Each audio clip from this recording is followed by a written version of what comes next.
Hello, everyone. Today I have the amazing Licia Morelli. Hi, Licia. How are you today? Hi, Ina. It's so good to see you. Thank you so much for having me. Licia, I'm super excited to have you. And I introduced you a little bit earlier, so people know who you are. But I'm going to tell you, I need to start this interview by saying something.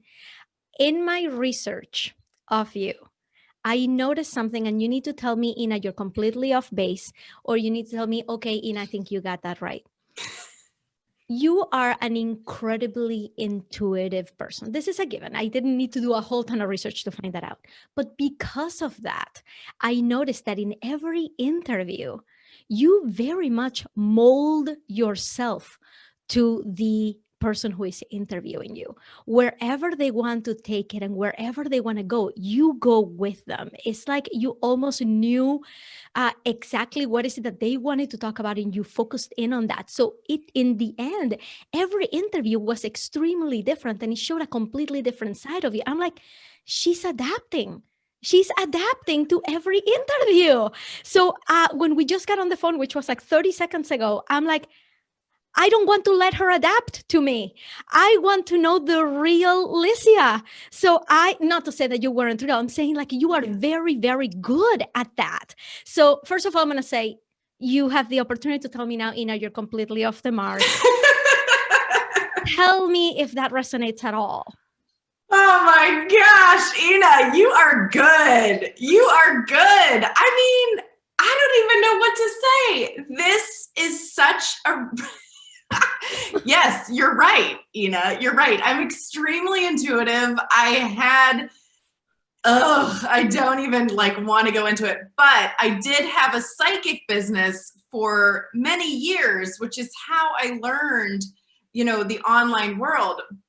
And yes, I can very much adapt to where an interview wants to go and how they want to do it. And that said, I mean, yes, I am showing my true self, but it is refreshing to have somebody who can kind of call me out on that because then I can't hide, Ina. I can't hide. You have my number. I am so glad that we just got that completely out in the clear and out of the way, because I want to know the whole you. And the last thing that I want to do is to pigeonhole you into your psychic background, into your writing experience. I want to know the whole Licia. So if I were to ask you, who is Licia? What would you answer to that? I would say that I am a person who just really wants to be joyful in the world, and I want community. And I think the things that I choose to do create joy and community. And I think my aim in working in the world and in my career, no matter what I've done, whether that's sales or writing or copywriting, whatever it is, I've always just aimed to connect. I think that's really what it is. Like, I always chose things that would help me connect with other people. And that was super important for me because who doesn't love community? I mean, I think there are people who probably don't, but I love community and I love connecting and I love creating relationships. And so for me, I think when somebody says like, who are you?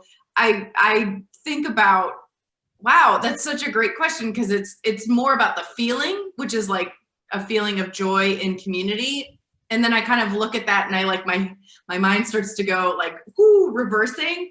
And I'm like, oh yeah, I've always just wanted to have community, which is why I've always had relationships, which is why I've always done the jobs I've done. So, I mean, I think that's a great answer. And now we're going to start to dissect things. But first, now that we got that out of the way, and we can take a clean, deep breath, because now we know how things are going to go. We're just going to be looking for Licia. We want to get to really know you. And so why don't we start with what I always ask in the beginning, which is, who do you serve and what do you do for them right now? so I am a copywriter. I'm a top tier copywriter for some of our online marketing industry's top brands, both service and product based. And I am a writer of children's books as well as magazine articles and interviews. So I have the umbrella that is writer, but I am a copywriter as well as other kinds of writing as well.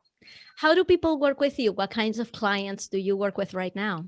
So right now I work with people in the online marketing industry who have service and product based brands. So, you know, I've worked with people like Kate Northrup, Colette Baron Reed, John Holland, Tarzan K. So just like everyone who's out there doing their thing. Generally speaking, what I usually tell people, Ina, is the clients that I work with have written copy for their businesses. They've done it well. They've made great money and have built a huge business, and now they are too busy to write the copy that they're so good at. So then they call me and know that I can collaborate with them and write with them so that they can write the things they want to write, but the rest of it's taken care of. So Yeah. that's generally. It's got to be really helpful to be the kind of intuitive being that you are, so you can kind of put yourself in their shoes and be able to speak in their voice. Is that something you find easy to do? Yes, I think just as you were talking about in my interviewing process, it's the same. I think that's something that's my secret sauce, is that it's very easy for me to capture somebody's voice because I go into the copywriting day that they hire me for, or their retainer, and I can kind of embody that energy that they're bringing to the table and chameleon into that so that I can most effectively write for them. At which point did you start to realize you have this knack for writing? Now, and I'm talking like from age 0 to like high school level. Like, when did you start to notice this knack you have?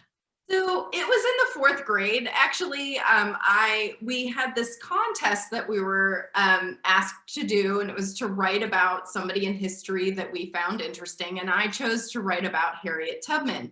Mhm. And I come from a family of, you know, my dad's an accountant, my mom's a teacher. Like, no, there's no writers or artists happening. Like, this was very practical, you know, careers that everybody had. And so for me, writing was this sort of elusive, like, wow, people do this, they write books, you know. But I loved books, I loved reading. And then in the 4th grade, I write this essay, and I remember my teacher coming over and saying, you won 3rd place. And I was like, 3rd place? Like, what? And she handed me a little ribbon. I mean, it was just like, you know, it was the 80s, so like nobody really made a big deal about anything, but she hands me a ribbon, and I was like so proud of myself. I remember exactly what I was wearing, and I sort of stood there in awe of this experience of not only being able to write about somebody who I admired and thought was just so incredible, but also then to be able to be recognized for that.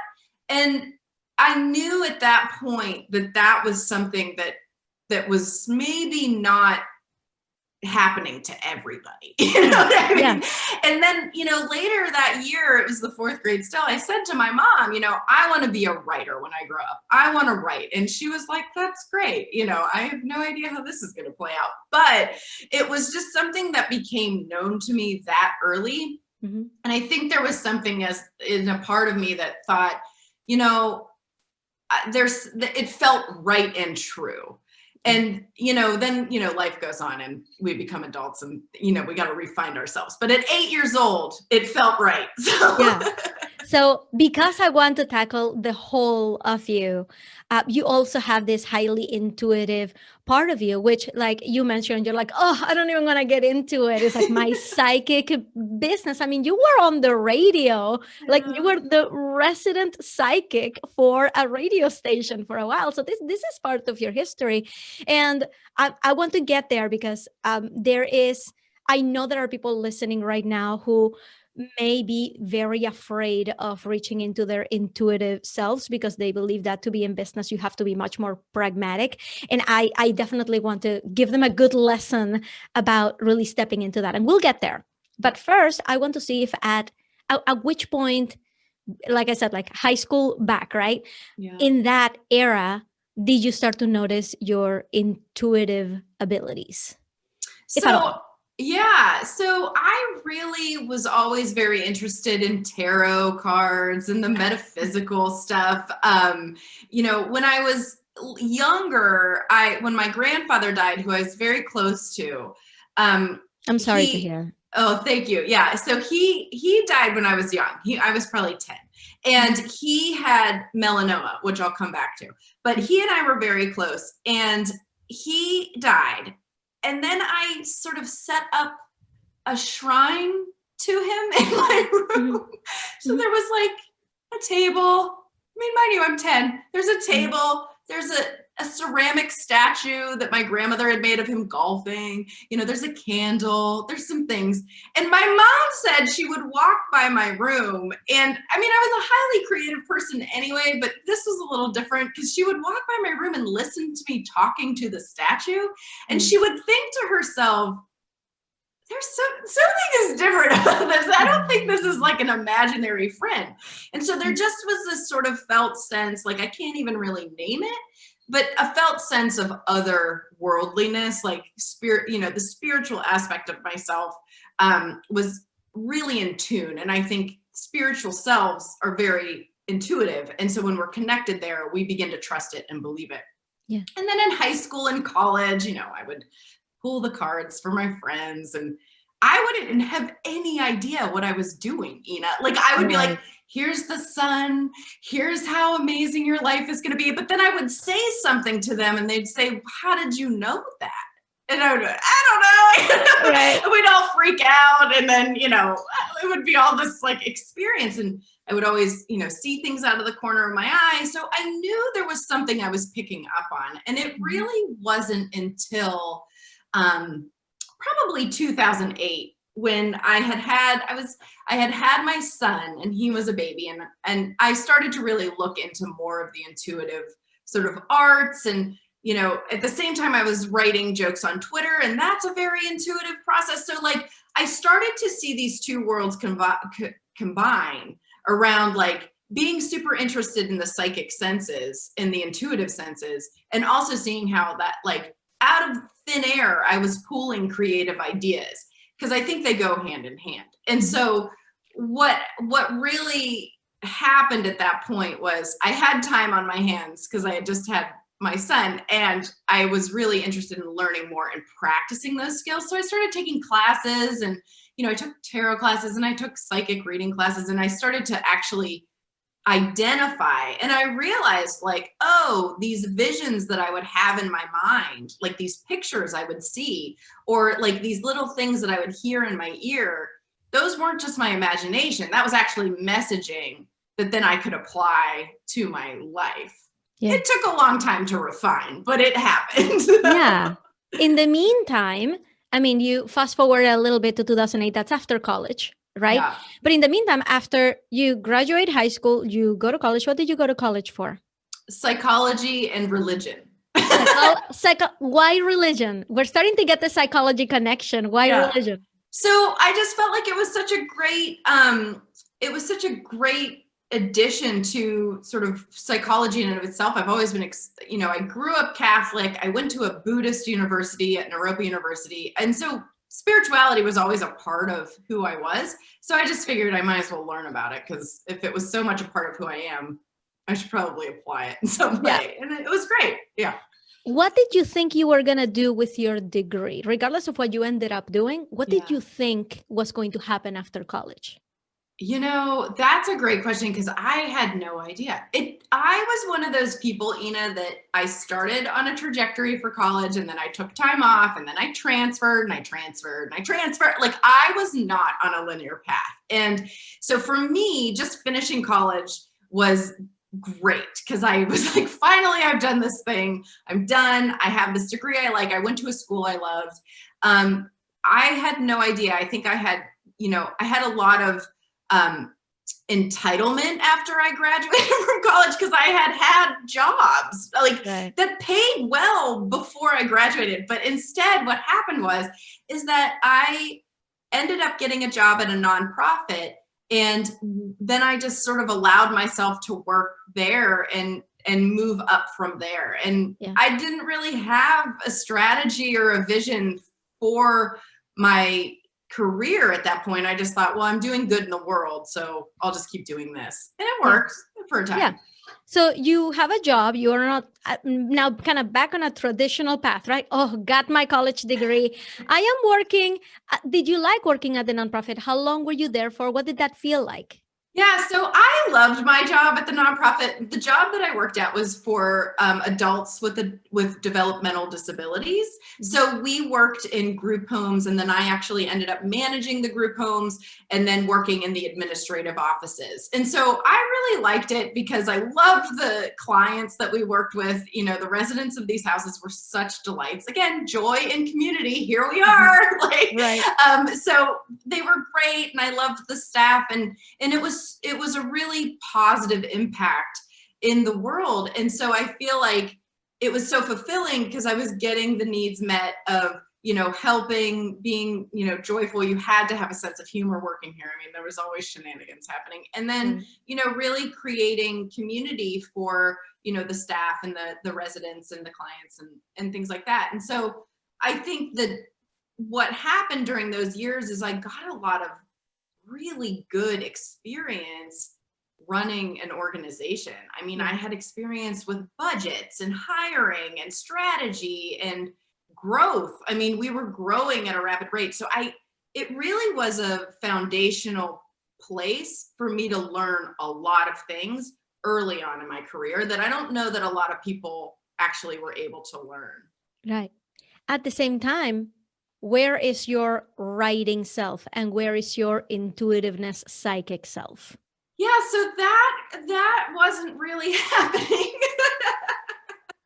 So that wasn't really happening. And I think ultimately, you know, I realized that that wasn't happening. And so I knew I needed a change, but I didn't know what that needed to be. And what happened then is that I had my son, and for the 2 years or a year and a half that I was home, 2 years that I was home, I really dug into the writing again. That's when I started writing again. And I had all this space because, you know, I continued in that we were what's called a host home for a woman with developmental disabilities. So she lived with us. So my job was to run the household with her in it.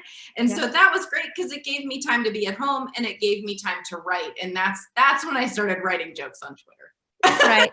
And then how did writing jokes on Twitter turn into you doing writing more seriously? So what happened is that, and this story always makes me laugh because I remember it much like I remember 4th grade getting my ribbon. I remember this phone call I had with my mother, and I had been writing jokes on Twitter for some time. And this was back when Twitter was still very beta. It wasn't what it is today. I had 600 followers on Twitter, and that was crushing it. Like I had made it on Twitter.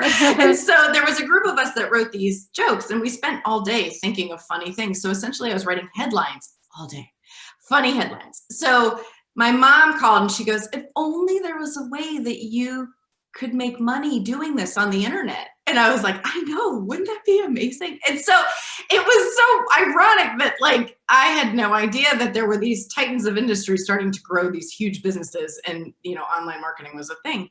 But I was copywriting nonetheless. And what happened is that through those jokes, I got published in my first book. So I was part of a compilation of joke writers on Twitter. And that was a credit. And again, it was one of those moments where I thought, wow, you know, there's really something to this. Maybe I should apply what I'm writing to the work, you know, like maybe to start a business. I started to think like, maybe I should start a business, but I wasn't sure what that was. And then the next year I got a job in sales, and I've always been a salesperson. So part of my job at the nonprofit was to sell, you know, our services. Before that, I worked in retail. Like I've always been a salesperson. And so I got a job as a salesperson at Phil & Ted's and Mountain Buggy, which is a stroller company. Nice. And they're really irreverent. Like they are known for being irreverent. So it was sort of the perfect place for somebody who had been writing jokes on Twitter to land a job as a desk salesperson, because I was selling essentially from email. I would get on the phone sometimes, but I started to then become a copywriter, salesperson, not only through customer service, but also through emails with the clients. And then I also started at that time, it sort of compounded itself. I started a little business called 2 Cups Tarot, and that was my first online business. Okay, so what was 2 Cups Tarot about? So 2 Cups Tarot was about read like tarot readings for people and psychic readings. It was really more my first foray into the psychic reading business. So I still didn't have like a lot of online strategy, but I was starting to put the puzzle pieces together from all the sales experience that I had and now all the copywriting experience I was getting. And I was like, okay, well, if I combine these two things, perhaps I might sell something on the internet. Right. And I remember the first day I sold a tarot reading, I thought I had won the lottery. I think it was like $30 or something. Like I was like, oh my God, this is amazing. But what I realized was I had been on my Facebook page and I had been doing these free, this was back when Facebook pages were like, there was no algorithm. It was great. Right. You could still do a lot of stuff and get a lot of traction. So I was doing this free tarot reading and somebody said, could you do a full reading for me? I will pay you. And I thought, oh, I didn't even have to ask for the sale. This is amazing. What? Something about this offer, this freebie really worked.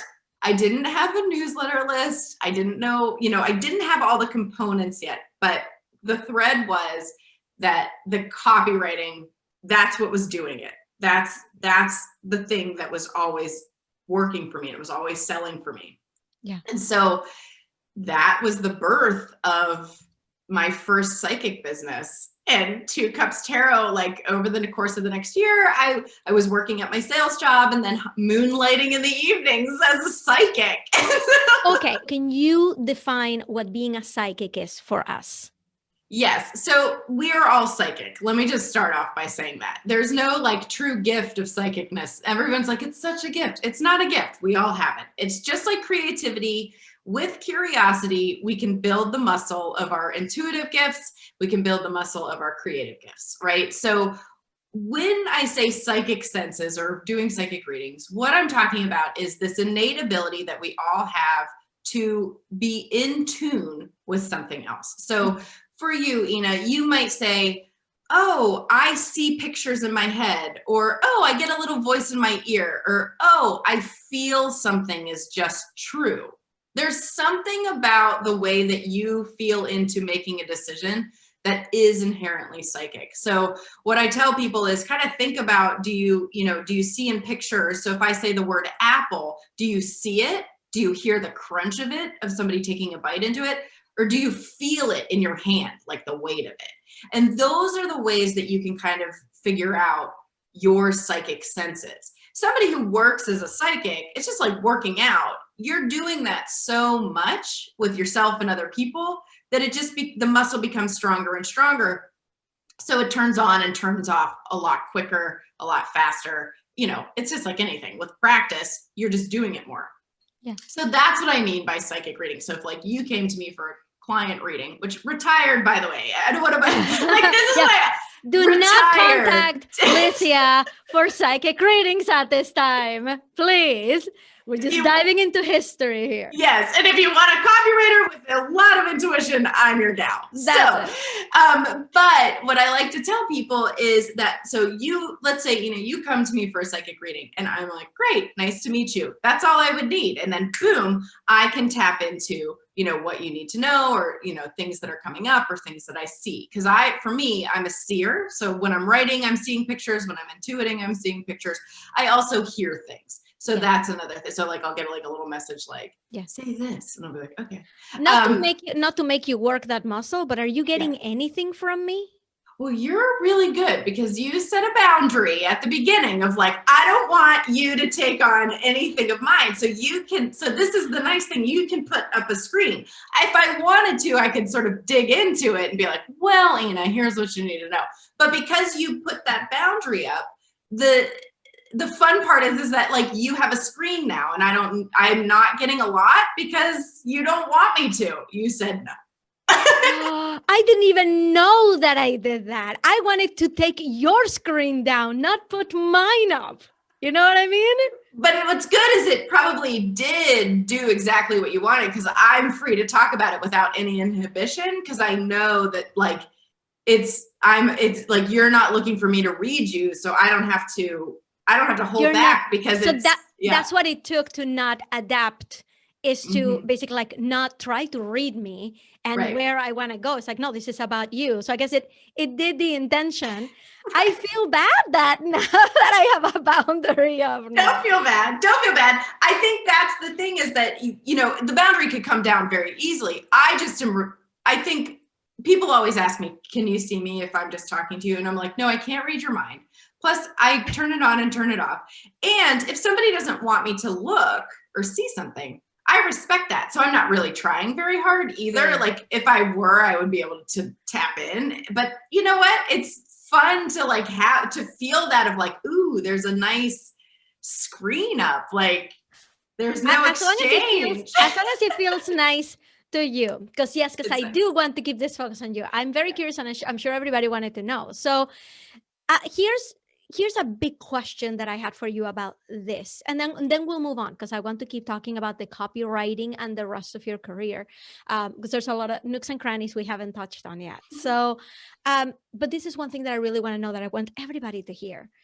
When you started this, 2 Cups Tarot on a Facebook page, right? Yeah. Did you ever have any fear, any reservations, anything that was telling you that, well, what if my friends and family find out that I'm doing this? Like that's usually, that visibility aspect is really big, that it prevents online entrepreneurs from ever really putting themselves out there. And you're not talking about something that is like practical. Hey, I'm selling water bottles, right? Like, come and get it. You're doing something that it can be controversial. Like there will be people out there who just hear psychic and completely shut off. Like, that's not my thing. So you're dealing with something that can be controversial, that can be taken differently by other people, and you're putting yourself out there. Can you tell us what that thought process was, and if you ever had any fears around putting yourself out there that way? Yeah, that's actually a great question, because I totally did. It was terrifying. To say the word psychic to people, you really unnerve them. I mean, I think it's like very powerful. It holds a lot of weight. And so what I had to do, and I think anybody who's an online entrepreneur, regardless of what you're doing, just name it. Just name what you are. And the more you name it, the more you're going to claim it, right? And so it gets easier and easier. It takes the inhibition away. Like, it gives you inhibition. You're saying like, I am a psychic, or I am this. And the more you practice saying that, the more confident you get, the more embodied it becomes, the more you really don't care. I mean, there was a lot of people that were like, okay, what's going on over here? And I just didn't care after a while. I really didn't, because I thought, wow, I'm helping a lot of people. I'm creating this great, business. And if things are going well, if people don't like it, they don't have to. I fully respect that. But at first it was, terrifying. It was terrifying, because I was like, well, if I come out of the closet as a psychic, like, what does that even mean? What will my friends and family think? Like, will they think I'm weird? Will they like it? There was just a lot of fear. I feel like we all go through that, even if we're selling water bottles. I mean, it's true. Right? Regardless of what it is. Would you have just one tip for how anybody can try to overcome that, so they can really step into what they truly are meant to be? I would say just practice with the people that you know and love, that really support you. Find your cheerleaders. Find 3 people that you can tell and talk to time and again when you're feeling nervous. And that's what I did, is I just sort of said to my husband or my good friends, like, okay, so I'm working as a psychic now, and this is what I'm doing. And then that helped me be more bold. And then tell random strangers. And then, and it just kept building and building. So if you can pick your 3 people that are your true cheerleaders, that will cheer you on the whole way, just practice by talking to them about it. And naming what you're doing to them, because that's a safe space. And they'll support you and cheer you on. And then the more you can do it with them, the more you'll be able to do it with your outer circle, and then complete strangers. And then by the time you're telling complete strangers, you're fully embodying it, and you're probably making sales, and you're probably feeling more confident anyway. So I would just say start small and build out from there. Thank you so much for sharing that with us. I feel like a lot of people needed to hear that right now. So I do want to know. This one is for me. This question is for me because I want to know how you got the job at the radio station being the resident psychic. And then we'll move on. I promise. I need to know this one. So this is actually a funny story. Early on in my career, I became friends and, took classes with my friend Dougal Fraser. He's an amazing psychic. Everybody should check him out. So I'm taking a class with him, and I hired him for some coaching to build my business because I really wanted my psychic business to take off. And it was. And so he said, well, you should try to get on the radio. This is a great way to get visibility. And, it's great. The radio stations are always looking for good stuff. So I'm like, great. So he said, he was the one that actually told me that I needed a catchy subject line. So we come back to, having to get people's attention through email. And he was like, you really need a catchy subject line for the producers to pay attention to. So he and I worked out this catchy subject line, and I pitched 3 or 4 radio stations, and I right away got an answer from one of them here in Maine, in Augusta. And I'll never forget it. Mac is the producer's name. And he was like, we'd love to have you on. And I was like, great. And so it really was because he said, I loved your subject line. Do you remember what it was? You know what? I don't. It was something like, I don't remember. I have to look it up. I could find it for you for the show notes, I think. Yeah, because I believe that would be a great even like email topic for you to like just use it again and say like, this is how I got my radio station. I know. I want to know now too. It's like right on the tip of my tongue. I will find it. I will find it. Okay, so here you are, starting this psychic business, but you didn't even really start to do this online until you found out about B School in 2014. So can you tell us like what happened between this moment that you're starting this business and when B School kind of came into your life? What happened in that span? Because I feel like it's like 8 years in between. What happened there? It was so much struggle. Like there was so much struggle. I didn't know what I was doing. I just was like, the vast sea of the internet was so confounding to me. It was so confusing. I didn't know how to like take all this knowledge that I had and put it into place. And so what happened was I started Two Cups Tarot. That was probably 2010, 2011. And so for 2 years, I sort of plodded along. I got a job as a psychic on Psychic Source, which is like a phone psychic. So like talk about really taking it to the nth degree, like, so I got a job at Psychic Source. I was answering calls and I was doing that. And I was doing private readings. And what happened was slowly I was just starting to build word of mouth, and that was working. My friends would hire me for parties, and so I was building it organically. And then in 2012 we moved to Maine. So in August of 2012 we had this big move, and so I had to I was still doing the work, and actually it was very helpful to meet people because people were like, there's the psychic, and we're in a small town now. So it was like really funny because I became notable even before people knew me. So that was helpful. And you moved from Colorado, right? Yes. From Colorado to Maine. Yep. So we moved cross country. So it was just one of those times where there was like about 6 months where I was still building my business, but also trying to settle into this new arena. And then, that was over 2000. Then I'm working again locally, and I'm still trying to figure out this internet aspect of it. Like it's working, but not in the way that I needed it to. And then in 2014, that's when I took B School. And that's when my business went from, I think it was $1,000 a month that I was sort of piecing together to $5,000 to $7,000 a month, like immediately. As soon as I had those puzzle pieces that Marie gives in B School, I was like, boom, here we go. And like refining my copywriting. And that's really what really helped. So those couple of years when we first moved to Maine were just sort of a blur because I was trying to do the business. I was doing it locally. But I was, we had just moved. So I was like, it was a hobby at that point. Like I wasn't fully invested. And then I was again in 2014. At which point does melanoma hit? Yes. Yeah. So it's funny because I mentioned my grandfather. who died of melanoma. And so when I was diagnosed with melanoma, it was pretty scary. It was really upending, but there were so many good things that came out of it. So what happened was, is I take B school, and I love telling this story. Our friend Laura Belgray plucked a comment about copywriting out of obscurity in these comment fields. And then she and I became pen pals while I was sick. And I have to say, like, during that time, it was so incredible because I was so sick, and I met some of my greatest friends in the online world. You know, I met Laura, I met Gina Gomez, like, and we were writing to each other about these businesses that we had, and it helped refine copy. And I started to really remember, like, you know, I do love writing. So I'm so sick.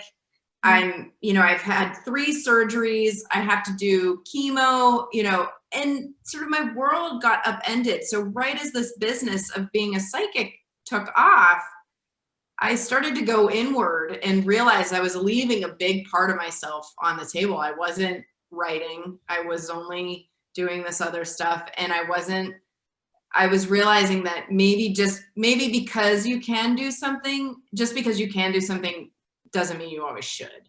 And that's where I came to with my business. And in 2015, I closed my business.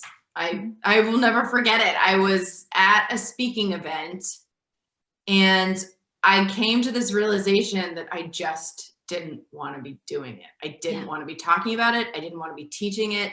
It wasn't what I was supposed to be doing. And I'll never forget, and I think other entrepreneurs can appreciate this. I put my head down on the hotel desk and I just cried. I was like, I am doing the wrong thing. I'm in the wrong business. And then I was like thoroughly confused. So I had just recovered from cancer. I'm closing my business, shuttering the doors, and I just didn't know what was going to be next. I was like, I don't know what's going to happen. And then what? And then I got hired as a copywriter. So I got hired as a copywriter. So I was writing copy. Well, I had become a B school mentor. So I was doing that in 2015. I was like, sort of, now I closed my business and I'm like, oh, what am I going to do now? So I get hired as a B school mentor. So that was great. I was able to help B schoolers go through the program and, you know, support them in the comment field.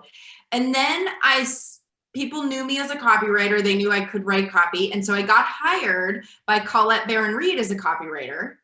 And then Kate Northrup found out that I was copywriting, and she hired me as a copywriter on like a couple of project basis things. So I started working as a copywriter, and I didn't even note to self, Ina, like, to all the people listening, when something comes easily, do not ignore it. You don't need to make it harder than it needs to be. Like, I should have known then that I didn't even advertise my copywriting services, but I was getting hired. That should have told me something. Yeah.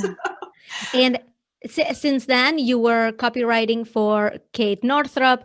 She realizes that, wait, you have a lot more experience in management and strategy than they ever thought. And she goes and promotes you to president of her company, which is that's a jump. That is incredible. How did you feel about it when that happened?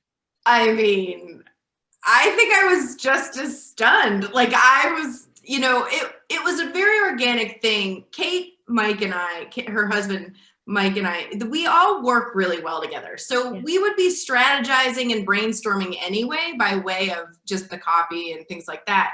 But what we started to realize was like, oh, okay, there could be some shifts and Licia could manage. And so this is where my experience at the nonprofit and managing came in, and I was like, great. And then all my strategy with online marketing had come in with my, my past business experience and, writing for startups and writing for all these clients over the course of, a few years. And so what happened is that we were in a meeting one day and Kate looked at me and she goes, well, I don't know.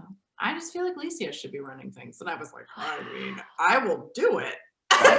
So it was such a gift because during that time, Kate was building Origin, her membership. So we built it from scratch. You know, it was this idea in her mind, and we built it out, and, you know, being a part of that sort of extension of her business, and then getting processes in place, and helping her grow from 6 to 7 figures. I mean, that was like so exciting, and I learned so much. And what it taught me too is that watching business owners, you know, like Kate, who do things so well and so beautifully, it was so inspiring to me for my own stuff when it was time for me to finally like get my act together and get back, you know, as a solo person. But watching her, watching the processes we did, you know, watching how we built out all these parts of the company, I learned so much in those 3 years, and I was so grateful for that experience, just because it really helped me delve even deeper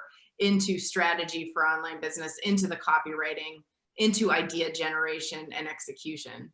Yeah. And you ended up doing a ton there with launches, with the copywriting, with like really getting that company up and running.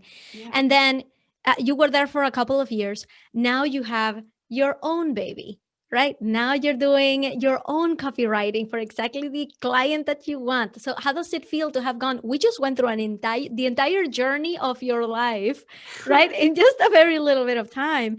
So how does it feel now to have landed here where you have your own audience, your own clients, and you're doing what you want to do? What does this feel like to be you right now? It feels so exciting. I'm like so excited. And I'll tell you a story, because I think that this is actually pretty important. And this is when I realized, like, okay, so Kate, I had left my job at Kate and with Kate, and I was like, okay, well, now what? And I would text her occasionally, like, I still don't know what to do. She would be like, you'll be fine. It's going to be good, you know? And so I was watching as, you know, a lot of the entrepreneurs that I had come up with, you know, I was watching as everybody was starting to take off. Like, they had been working for 10 years. They had been doing the things. Their businesses were starting to get traction. And so I was on a call one day with my best friend, Gina Gomez, and she was, you know, I had been helping her over the summer with copy and things like that. And, you know, she was doing some business strategy, and I looked at her and she was like, okay, here's the trajectory. And she had, you know, hired somebody and things were going. And I thought to myself, everybody is on their way, and I'm going to be the girl at the reunion who did nothing. Which wouldn't have been true at all. No, This is but what I was think coming like up for you. it was what was coming up for me, and I was like, I need to get it together. And she was like, you're gonna get it together. Like, she, like the best cheerleader. And I was like, I'm gonna figure this out. And it like came to me in a flash, and I was like, Gina, I think I'm supposed to have a copywriting business. And she looked at me and she goes, welcome to your life, Morelli. And I was like, ah! It was just this pinnacle moment that I needed to see it for myself. I needed to see that I could do it for me. You know, I needed to be confident in my worth and what I could offer. And so it was just a really fun moment to be like, okay, I'm getting on the train too. I'm going to do this. And it took off. It just took off. And again, it goes back to that. If something comes easily and there's people that show up for it easily, it's probably what you should be doing. I do have a question for you, because you are known for your mailing list. Can you give us just like 3 quick pieces of advice on keeping a mailing list engaged, on keeping your people engaged with your emails? Yes. So, okay, mailing list. I love this question because mailing list feels so much, it goes back to that pen pal feeling, you know, that I had with my friends while I was sick, of like, I want this to still feel like it's a letter to you, right? And if you email me, I email you back because it's a conversation. And if you took the time to say something, I want to respond.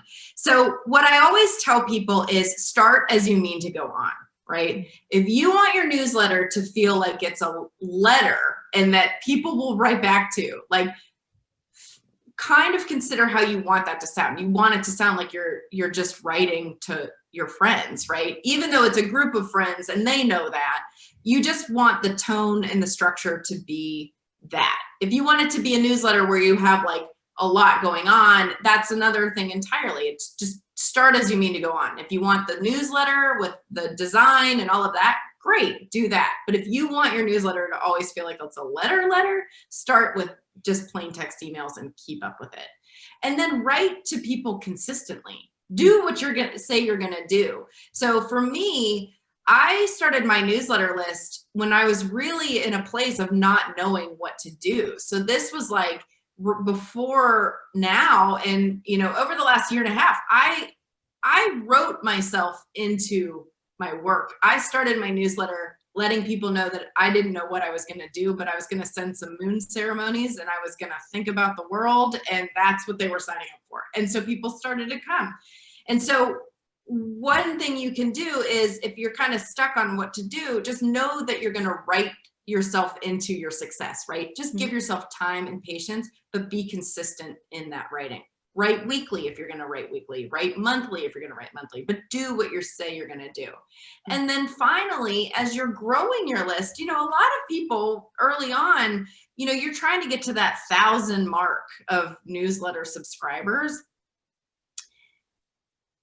Engage your people. You're going to build customer relationships with these people. So if they write to you or they respond to an email, write back. Start engaging them, because they're going to tell somebody else about your email, and it slowly will build. So what I always tell people is, if you're under the 1,000 mark, or even at the 1,000 mark, engage your list as you would a letter. And I think the bigger it gets, then you build infrastructure to make sure that somebody is responding to the responses, right? It just, you just have to build that out. But for me, creating community came through my newsletter, and I really wanted people to feel seen and heard. And so I made that a tenet. I wanted to build those relationships with them, and it worked. And people are very loyal. I have a very high open rate. Thank you so much for giving us that. So I want to ask you, what is the biggest misconception that people have of you as a successful businesswoman? I think the biggest misconception is that I have a huge newsletter list. I think people think that I have a really big list. I don't. I have a really mighty small list. It's growing, but it's more important for me to have a small list that's curated and engaged than it is to have a huge list that nobody really opens. And my goal is to grow that list that's curious and engaged and feels like community, so that it is larger, but I want it to have that same sense of feeling engaged. Whereas I think a lot of people assume that I just have this giant list. I do not. Yeah. All right. So what if you had the power to tell the whole world to do something and they have to do it in the next 24 hours? What would you tell the world to do? I would tell them to take one right action towards creating joy. Like, what is one thing you can do today to give somebody else joy? And I think if we thought about, and I don't mean that in a like cheesy, you know, like create joy. I mean it like, think about how you might make somebody's day if you say, you know, a deep sense of gratitude for something they did, or acknowledge something that really helped you, or bothered to reply when something went really well. I think if we can think about, you know, ways to engage each other that's joyful, think about the reverberation. You know, think about what a great mood you'd become in, you know, if somebody's like, you know, this went so well, you know, like whatever. And you're like, great. And then you see somebody and you're like, thank you so much. Like, it's just a snowball effect. So that's what I would tell people. Find a way to give joy to somebody else today. I love it. Thank you so much. So how can people follow you and find you and be a part of your circle? So everybody can follow me. Well, first of all, sign up for my newsletter list if you want to get the weekly emails. And that's over at LiciaMorelliWriter.com. And then if you want to follow me, I'm over at Licia Morelli on Instagram and Licia Morelli on Facebook. Love it. Thank you so much, Licia. Thank you, Ina. This has been excellent. I love this interview. I'm so excited to have been here. It's such a pleasure to talk to you. It got me really thinking about things in new ways. So I'm really grateful. Thank you for saying that. That gives me joy. So thank you so much for being here. A true pleasure for sure. Thank you.